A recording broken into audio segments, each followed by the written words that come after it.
Hay nombres que fueron escritos con fuego y luego cubiertos con silencio. Nombres que no están en los libros sagrados, pero sobreviven entre las grietas de la historia. Lilith es uno de ellos. Mucho antes de que Eva caminara por el jardín, hubo otra mujer. No fue moldeada de una costilla. No fue entregada como compañía pasiva. Fue creada del mismo barro que Adán. Igual en sustancia. Igual en voluntad. Pero diferente en destino. ¿Y si todo lo que sabes sobre los orígenes de la humanidad ha sido contado desde una omisión? ¿Y si la primera mujer fue también la primera rebelde? El relato de Lilith no aparece en el Génesis, pero vibra como un eco olvidado en los márgenes de textos antiguos, en mitos prohibidos, en las visiones que incomodaban a los escribas. Este no es un cuento de hadas, ni una fábula con moraleja sencilla. Es una historia de creación y rechazo, de deseo y exilio, de divinidad y condena. Es la historia de una mujer que miró a los ojos del Edén y dijo no. Prepárate para sumergirte en un relato tan antiguo como el alma humana. Porque lo que está por contarse no ha sido borrado, solo ha sido escondido. Y si estás dispuesto a descubrir la verdad detrás del velo, suscríbete ahora, activa la campanita y quédate hasta el final, porque esta historia podría cambiar la forma en la que ves el principio de todo. Antes de que el tiempo tuviera nombre, antes de que el pecado existiera como idea, el Creador moldeó dos formas de la tierra primigenia. Una masculina. Una femenina. Adán y Lilith, esculpidos del mismo polvo, elevados por el mismo aliento divino. No había jerarquía, no había sumisión. Solo reflejo. Solo equilibrio. Lilith no fue formada para estar detrás, ni debajo, fue hecha para mirar a Adán de frente.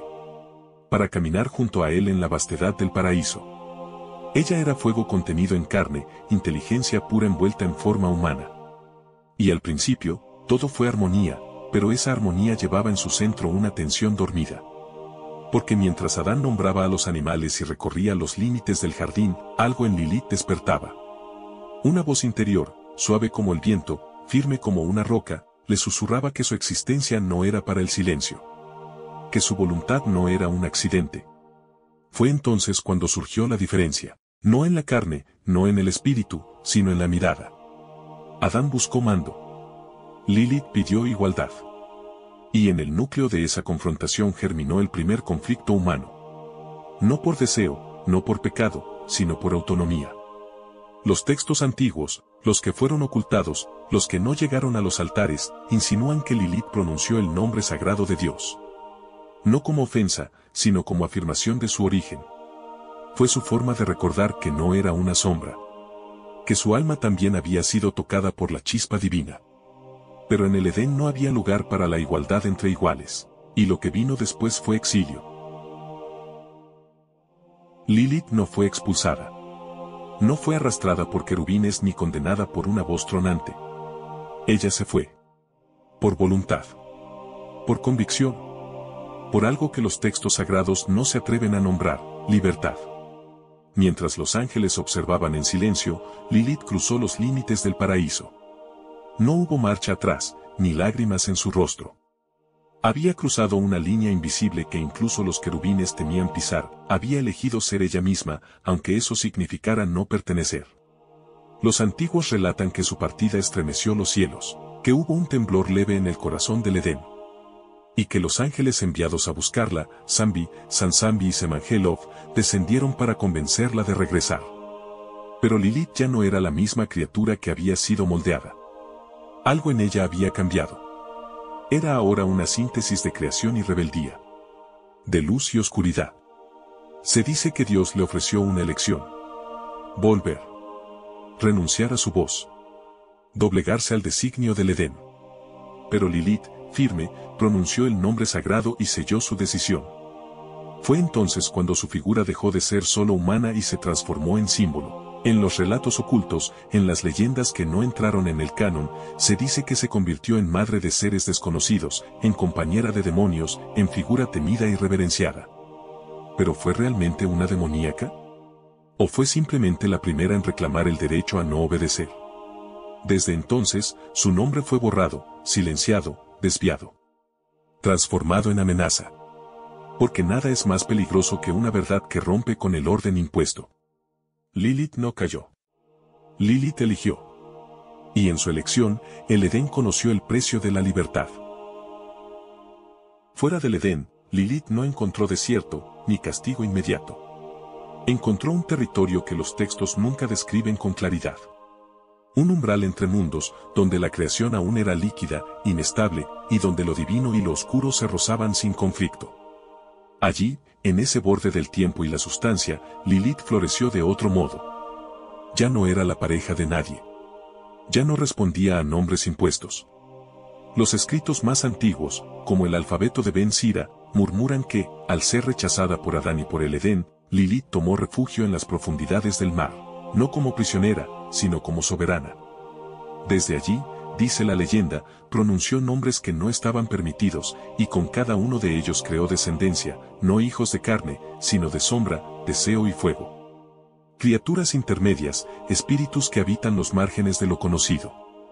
Espíritus que aún hoy se ocultan en las grietas de la realidad. A partir de entonces, Lilith se convirtió en el arquetipo de lo incontrolable.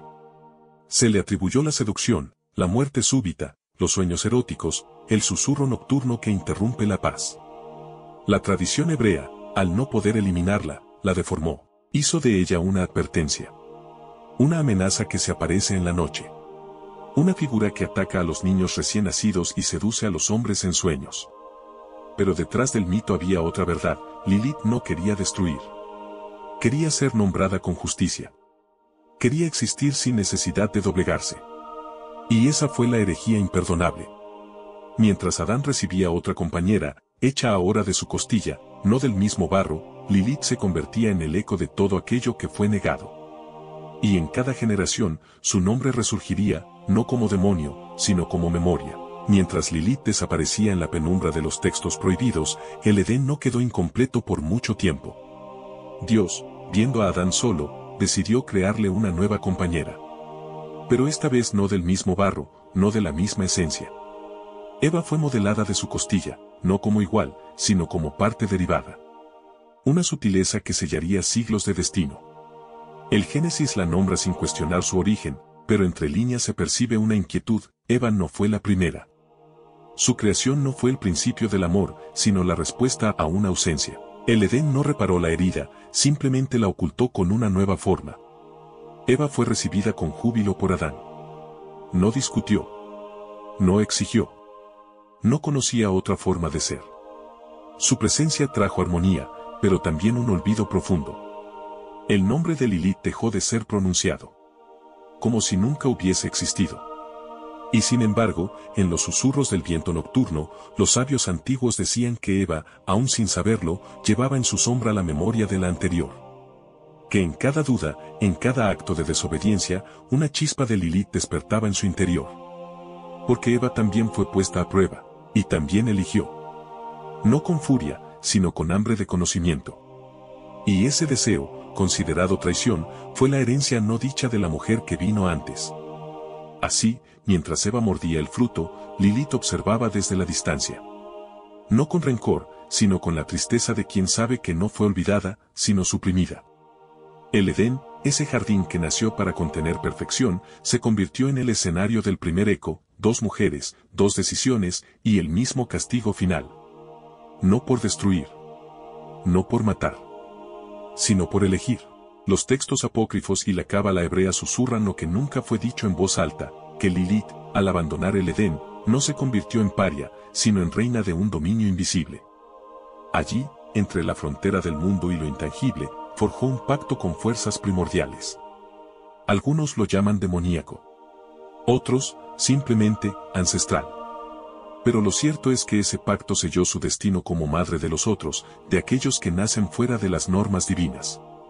Las historias más antiguas, rechazadas por la tradición canónica, hablan de su unión con Samael, el ángel del juicio y la transgresión. Juntos, no engendraron cuerpos, sino esencias. Espíritus errantes, entidades que no tienen nombre, pero se sienten.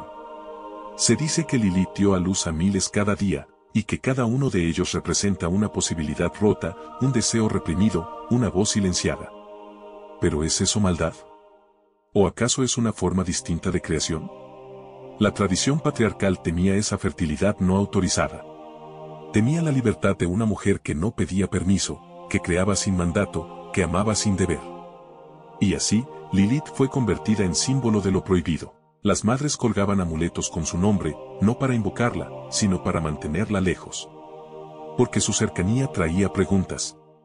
Preguntas sobre obediencia, sobre deseo, sobre el derecho a decir no. Pero mientras el mundo sellaba sus puertas con signos protectores, Lilith seguía caminando entre las sombras. No como enemiga, sino como espejo. Mostrando en cada rincón del alma humana aquello que ha sido negado por siglos, el poder de elegir fuera del diseño impuesto. Lilith no murió. No envejeció. No desapareció. Cambió de forma, de lengua, de nombre, pero nunca de esencia. A lo largo de las eras, su figura fue deformada, desacreditada, vilipendiada. Fue llamada súcubo, fue acusada de robar el aliento de los recién nacidos, fue demonio nocturno y pesadilla encarnada. Pero eso fue solo un disfraz, un reflejo distorsionado impuesto por quienes temieron su verdad. Porque Lilith no venía a destruir la vida, sino a recordar que existe otra forma de vivirla. En los ritos secretos de las sacerdotisas de Istar, su nombre era susurrado como símbolo de soberanía femenina. En la brujería medieval, las mujeres sabias invocaban su espíritu en busca de fuerza y claridad. Y en cada acto de rebeldía silenciosa, cuando una mujer se negó a cumplir un destino que otros decidieron por ella, Lilith estaba ahí, invisible, imbatible. El mundo moderno, atrapado entre la razón y el vacío, aún la siente. En los sueños, en las noches de insomnio, en los momentos en que la conciencia duda y el alma recuerda. Lilith no aparece con gritos ni sangre.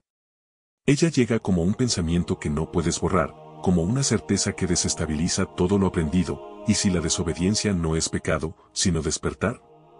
No son pocos los que la buscan, sin saberlo. En cada pregunta sobre el sentido de las normas, en cada lucha por el propio deseo, en cada mujer que elige el exilio antes que la sumisión, hay una chispa suya encendida.